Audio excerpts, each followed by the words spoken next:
মীন ৰাশি ছেপ্টেম্বৰ মাহৰ সম্পূৰ্ণ ৰাশিফল। মীন ৰাশিৰ জাতক জাতিকাসকল, ছেপ্টেম্বৰ 2026 আপোনাৰ জীৱনৰ বাবে কেৱল আন এটা মাহ নহয়।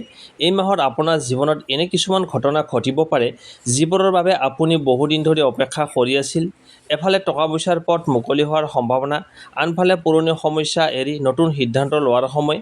কোনোবাই আপোনাক এটা সুযোগ দিব পাৰে, কোনোবাই আপোনাৰ প্ৰতি থকা মনোভাৱ সলনি কৰিব পাৰে, আৰু কোনোবা এজনৰ প্ৰকৃত পৰিচয় এই মাহত আপোনাৰ সন্মুখলৈ আহিব পাৰে।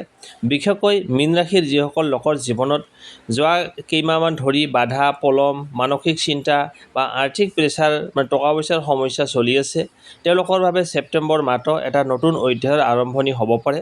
কিন্তু সকলোতকৈ ডাঙৰ কথা হ'ল, ধন সম্পত্তিৰ ক্ষেত্ৰত কিমান লাভ, চাকৰি আৰু ব্যৱসায়ত নতুন সুযোগ কেতিয়া আহিব, প্ৰেম আৰু দাম্পত্য জীৱনত কি পৰিৱৰ্তন হ'ব, কাক বিশ্বাস কৰিব আৰু কাক দূৰত ৰাখিব, কোনটো ভুল কৰিলে সুযোগ হাতৰ পৰা ওলাই যাব পাৰে, আৰু কোনবোৰ তাৰিখ আপোনাৰ বাবে বিশেষ হ'ব, এই সকলোবোৰৰ কথা আজি আমি একেবাৰে বিশদভাৱে আলোচনা কৰিম। গতিকে মীন ৰাশিৰ লোকসকল, এই মাহৰ ৰাশিফলটো শেষলৈকে শুনিব, কাৰণ শেষত থাকিব ছেপ্টেম্বৰ মাহৰ আপোনাৰ বাবে এটা বিশেষ শুভ সংকেত আৰু শক্তিশালী প্ৰতিকাৰ।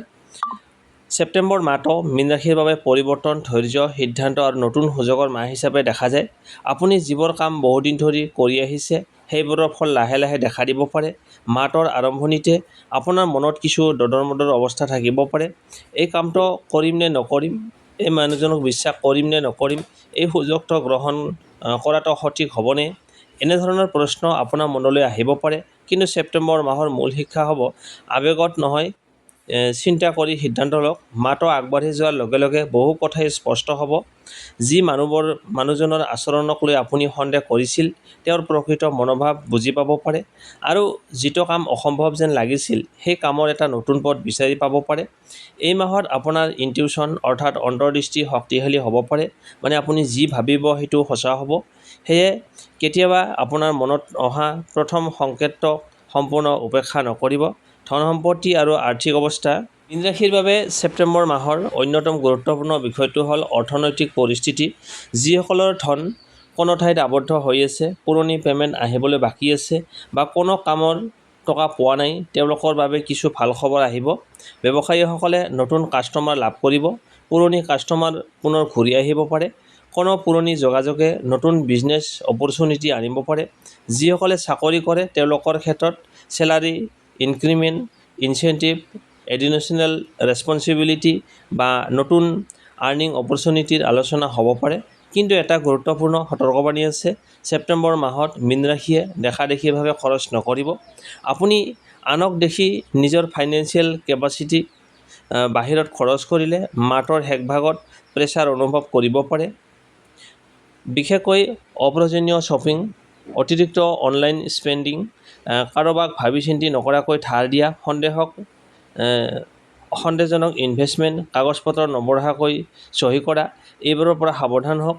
মাহটোৰ দ্বিতীয় ভাগত ফাইনেন্সিয়েল প্লেনিং কৰিলে আগন্তুক সময়ৰ বাবে ভাল ফলাফল লাভ কৰিব। মূল কথা, ছেপ্টেম্বৰ মাহত ধন অহাৰ সুযোগ থাকিব, কিন্তু ধন ধৰি ৰখাটো আপোনাৰ ওপৰত নিৰ্ভৰ কৰিব। চাকৰি আৰু কৰ্মজীৱন। চাকৰি কৰা মীন ৰাশিৰ লোকসকলৰ বাবে ছেপ্টেম্বৰ মাহত কামৰ প্ৰেছাৰ কিছু বৃদ্ধি পাব পাৰে। আপোনাৰ ওপৰত নতুন দায়িত্ব দিয়া হ'ব। প্ৰথমতে এই দায়িত্বটোক আপুনি সমস্যা যেন লাগিব পাৰে, কিন্তু পিছলৈ এই দায়িত্বই আপোনাৰ কেৰিয়াৰ গ্ৰথৰ কাৰণ হ'ব পাৰে।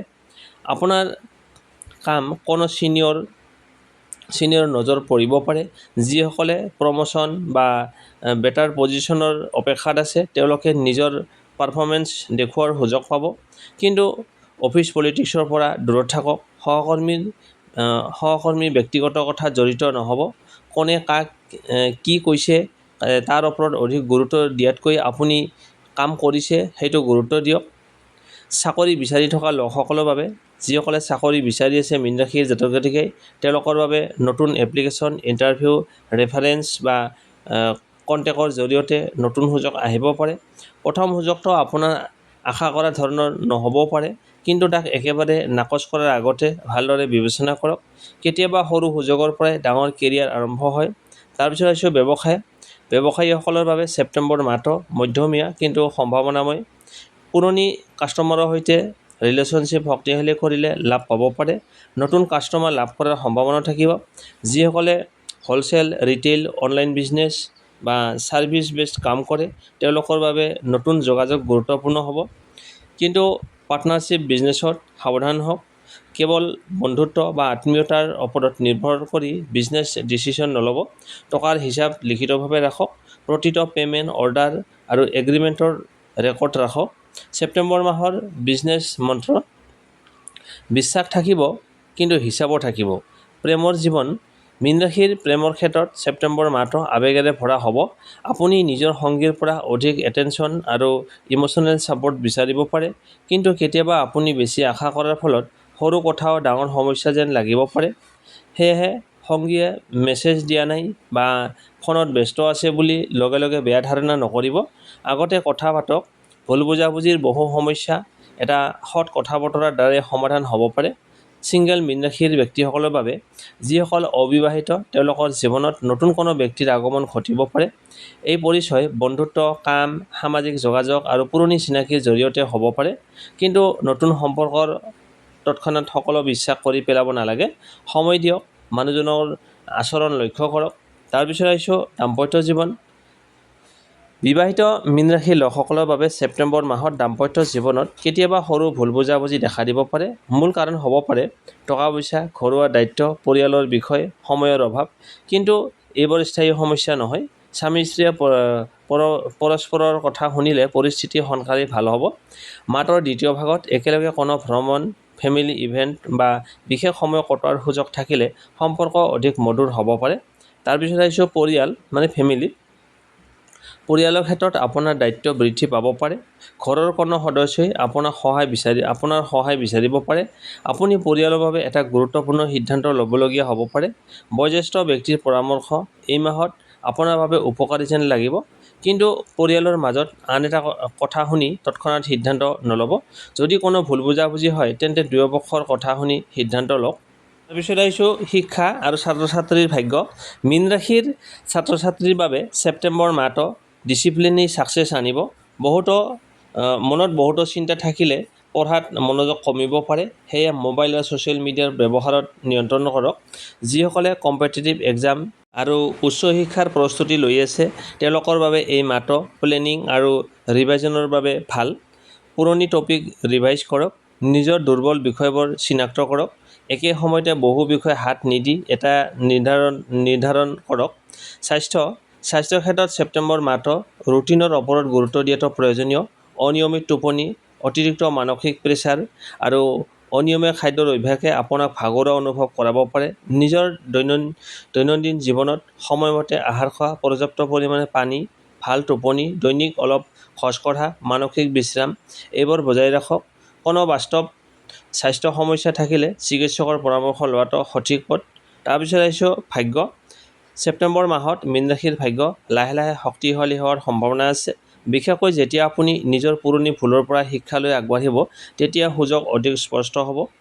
কোনো সুযোগ আপোনাৰ ওচৰলৈ আহিব পাৰে, কিন্তু সেই সুযোগ গ্ৰহণ কৰিবলৈ সাহসৰ প্ৰয়োজন হ'ব। এই মাহত ভাগ্যৰ লগতে আপোনাৰ নিজৰ একশ্যনৰ সমান গুৰুত্বপূৰ্ণ হ'ব। ভাগ্যৰ অপেক্ষা কৰি বহি নাথাকিব। সুযোগ আহিলে কাম আৰম্ভ কৰক। কাক বিশ্বাস কৰিব? এই মাহত সকলোকে ভাল বুলি ধৰি লোৱাটো প্ৰয়োজন নাই, বিশেষকৈ যিজনে কেৱল আপোনাৰ লাভৰ সময়তহে আপোনাৰ ওচৰলৈ আহে। আপোনাৰ ব্যক্তিগত কথা আনৰ আগত কয় বা বাৰে বাৰে প্ৰতিশ্ৰুতি দি পালন নকৰে। টকাৰ বিষয়ত অস্পষ্ট। আপোনাক আনৰ সৈতে তুলনা কৰি মানসিকভাৱে দুৰ্বল কৰে। তেনে মানুহৰ পৰা অলপ দূৰত থাকক। আপোনাৰ বাবে এই মাহত বিশ্বাসৰ নিয়ম: কথাত নহয় কামত মানুহক চিনাক্ত কৰক। ছেপ্টেম্বৰ মাহৰ বিশেষ সতৰ্কবাণী: মীন ৰাশিৰ লোকসকলে এই মাহত বিশেষকৈ 5টা ভুলৰ পৰা আঁতৰি থাকিব। 1 নম্বৰ, খঙত ৰিলেশ্যনশ্বিপ ভাঙি পেলোৱাৰ সিদ্ধান্ত নল'ব। 2 নম্বৰ, আনৰ কথাত বিশ্বাস কৰি টকা ইনভেষ্ট নকৰিব। 3 নম্বৰ, নিজৰ পাৰ্চনেল প্লান সকলোকে নক'ব। 4 নম্বৰ, অতীতৰ ব্যৰ্থতাৰ বাবে নতুন সুযোগ এৰি নিদিব। 5 নম্বৰ, নিজৰ ইনটিউশ্যনৰ লগতে প্ৰেক্টিকেল চিন্তাও ব্যৱহাৰ কৰক। শুভ তাৰিখ: ছেপ্টেম্বৰ মাহত আপোনাৰ বাবে শুভ তাৰিখসমূহ হ'ল 3, 7, 12, 16, 21, 25 আৰু 30 তাৰিখ আপোনাৰ বাবে অতিকৈ শুভ। এই তাৰিখবোৰত নতুন কাম আৰম্ভ কৰা, গুৰুত্বপূৰ্ণ আলোচনা কৰা, প্লেনিং বা পজিটিভ সিদ্ধান্ত লোৱাৰ ক্ষেত্ৰত আত্মবিশ্বাস বজাই ৰাখিব। শুভ সংখ্যা 3, 7 আৰু 9 এই সংখ্যাবোৰ ছেপ্টেম্বৰ মাহত আপোনাৰ বাবে শুভ শক্তিৰ প্ৰতীক হিচাপে ব্যৱহাৰ কৰিব পাৰে। তাৰপিছত আহিছোঁ শুভ ৰং হালধীয়া, পাতল সেউজীয়া আৰু আকাশী। বিশেষ দিনত এই ৰঙৰ পোছাক বা আন সৰু উৎপাদক ব্যৱহাৰ কৰিব পাৰে। বিশেষ প্ৰতিকাৰ ছেপ্টেম্বৰ মাহত মীন ৰাশিৰ বাবে এটা সহজ আধ্যাত্মিক প্ৰতিকাৰ প্ৰতি বৃহস্পতিবাৰে পুৱা ভক্তিভাৱে প্ৰাৰ্থনা কৰক। সম্ভৱ হ'লে হালধীয়া খাদ্য বা সামগ্ৰী দান কৰক। বয়োজ্যেষ্ঠ আৰু প্ৰয়োজনীয় মানুহক সন্মান কৰক। আৰু আটাইতকৈ গুৰুত্বপূৰ্ণ, কাৰোবাৰ অধিকাৰ নষ্ট কৰি নিজৰ লাভ বিচাৰিব নালাগে। ভাল কাম, সততা আৰু নিয়মিত প্ৰাৰ্থনাক নিজৰ জীৱনৰ অংশ কৰক। ছেপ্টেম্বৰ 2026 মীন ৰাশিৰ বাবে বিশেষ মেছেজ। মীন ৰাশি, আপোনাৰ জীৱনত এতিয়া এটা পৰ্যায় শেষ হৈ আন এটা পৰ্যায় আৰম্ভ হোৱাৰ সময় আহি পাব। যিটো মানুহে আপোনাক এৰি গৈছে তাৰ বাবে নিজকে শেষ বুলি ভাবিব নালাগে। যিটো সুযোগ এতিয়াও অহা নাই তাৰ বাবে আপুনি হতাশ নহ'ব। আৰু যিটো কামত পলম হৈছে তাৰ অৰ্থ এইটো নহয় যে সেই কাম কেতিয়াও নহ'ব। ছেপ্টেম্বৰ মাহে আপোনাক শিকাব, সঠিক সময়ৰ আগতে পোৱা বস্তু সদায় আশীৰ্বাদ নহয় আৰু পলমকৈ পোৱা বস্তু সদায় ক্ষতি নহয়। আপোনাৰ কাম হ'ল নিজৰ পথত স্থিৰ হৈ থকাটো। মীন ৰাশিৰ জাতক জাতিকা, ছেপ্টেম্বৰ 2026 আপোনাৰ বাবে ধৈৰ্য, পৰিৱৰ্তন আৰু নতুন সুযোগৰ মাহ। টকা পইচাৰ ক্ষেত্ৰত বুদ্ধি ব্যৱহাৰ কৰক। চাকৰি আৰু ব্যৱসায়ত নিজৰ কামত গুৰুত্ব দিয়ক। প্ৰেমত সন্দেহৰ সলনি কথা পাতক। পৰিয়ালক সময় দিয়ক। আৰু আটাইতকৈ গুৰুত্বপূৰ্ণ, নিজৰ ভাগ্যক লৈ কেতিয়াও হাৰ নামানিব।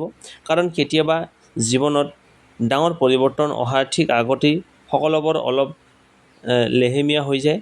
মীন ৰাশি, আপোনাৰ বাবে ছেপ্টেম্বৰ মাহৰ এটা বিশেষ বাক্য, মই পলম হোৱা নাই, মই সঠিক সময়ৰ বাবে প্ৰস্তুত হৈ আছোঁ। যদি আপুনি মীন ৰাশিৰ জাতক বা জাতিকা হয় তেন্তে কমেণ্টত লিখক, ছেপ্টেম্বৰ 2026 মোৰ শুভ সময় আৰম্ভ হওক। ভগৱানে আপোনাৰ জীৱনৰ সুখ, শান্তি, সমৃদ্ধি আৰু সফলতাৰে ভৰাই তোলক। জয় শ্ৰী বিষ্ণু, জয় গুৰুদেৱ।